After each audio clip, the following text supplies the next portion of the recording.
présenté par Blackmagic Design, en partenariat avec Images et Technologies.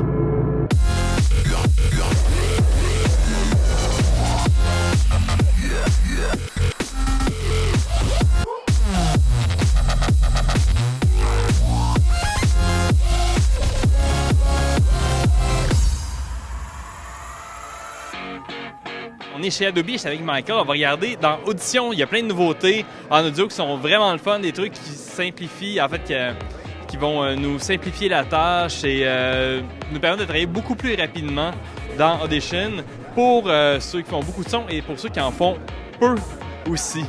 So Michael, tons of new stuff in Audition, stuff that can make us work a lot quicker. And for people who do a lot of audio, some for people who do like just some audio sometime but can get some great results. So what can we see? What's new in this app at NAB?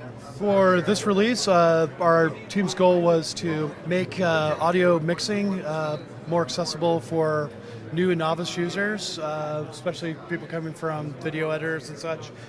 In the spirit of the Lumetri color panel that is in Premiere, we've done something very similar, straightforward, intuitive, friendly experience for audio called the Essential Sound Panel for audio mixing. The Essential Sound. Essential Sound Panel. So how I would start this, this is a nature documentary right here. This is came from a Premiere Pro project, and we've dynamically linked the video over from Premiere. And we've brought all of our audio with all of our audio tracks labeled as they were in Premiere. And how we would start this process is highlight one or multiple clips. These are all dialogue tracks. We can assign a mix type. In this case, it would be dialogue, usually dialogue, music, effects, backgrounds, ambience tracks. 4 basic food groups there, that's how I think of them. We could assign them as dialogue, and you'll see we have a little dialogue icon here that they're now assigned as dialogue. And this will bring up the most common workflows that you would do for dialogue or voiceover. So depending on the type of audio you have on each track or you select, you have some tools that are like, they give you, the Essential Sound panel will give you the tools you need for that type of clip. Perfect. Yes, you are very correct on that. So in this case, these are all voiceover tracks. One of the first things that most people usually do is auto match the loudness. Will it take like the first clip and match the other, or? Yes, it goes through and analyzes all these clips and does a match volume, match loudness for those. Yep. Right now we're going to we auto match to -23 LUFS. You could change those parameters and settings if you want to, if your country has different loudness standards, and I can show you how you do that as well. So we've auto matched.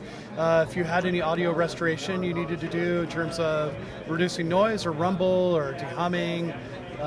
Or de-essing, you have all of these with very simple sliders. So it's one slider tools that you can activate or not. Correct. Yes, so most folks think of, for dialogue, one of the things you want to do is improve the clarity.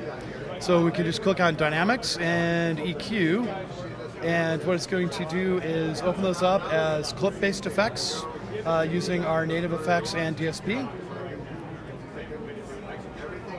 So what it's done for these clips is analyze the clips in the background to determine the best spots that it believes are correct ratios and thresholds for compressor and expander, compressing and expanding.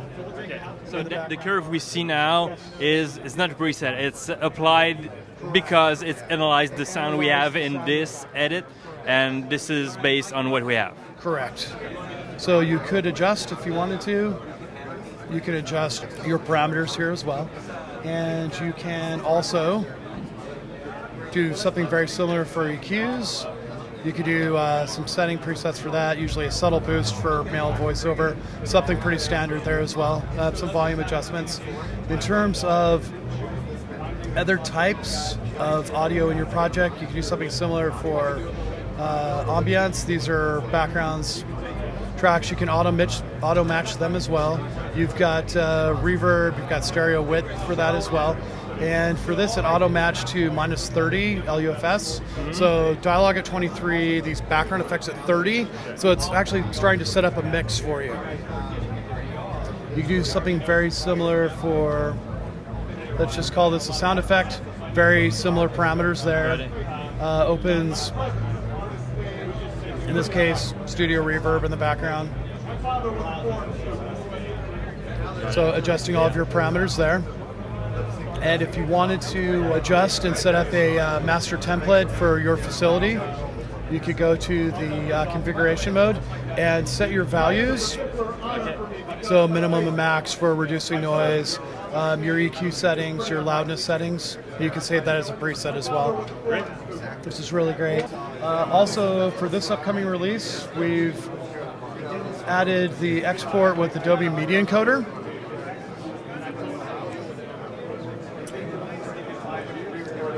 And here we go.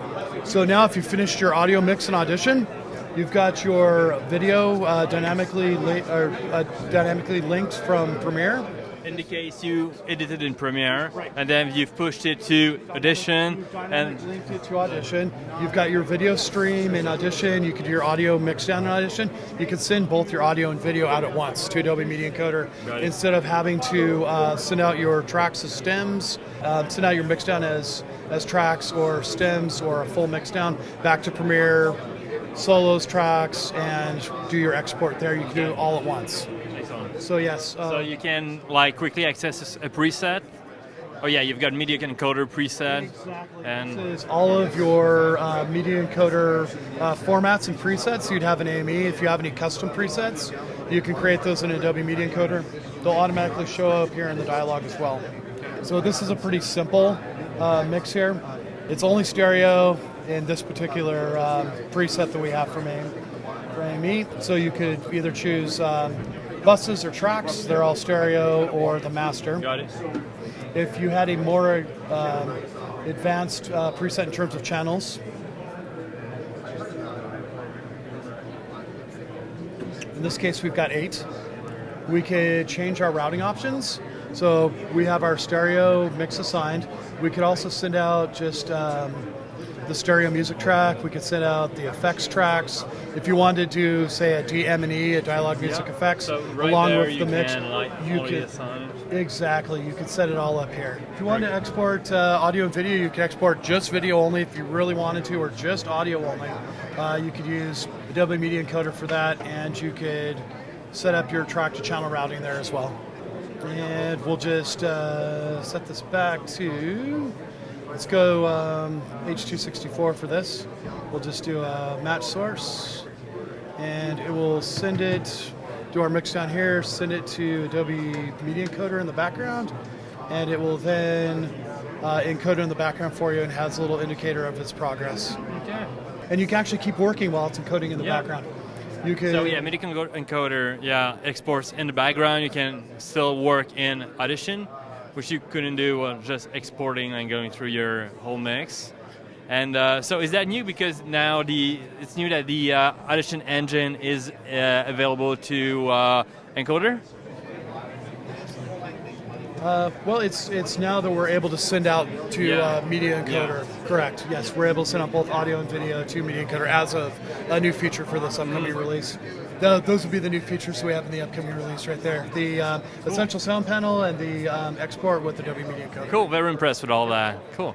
Alors, on a vu tout le panel de Simplified Audio qui nous permet qui, selon le type de média et les pistes qu'on va sélectionner, va nous donner des outils simplifiés mais efficaces pour ajuster les problèmes ou améliorer le son qu'on pourrait avoir dans ces clips-là. Et on a aussi la nouvelle fonction qui nous permet d'exporter à partir d'Audition directement à Media Encoder. Donc, si on a un projet qui vient de Premiere, donc dans lequel on a la track vidéo, mais qui est en fait le projet Premiere et l'audio qu'on va travailler dans l'audition.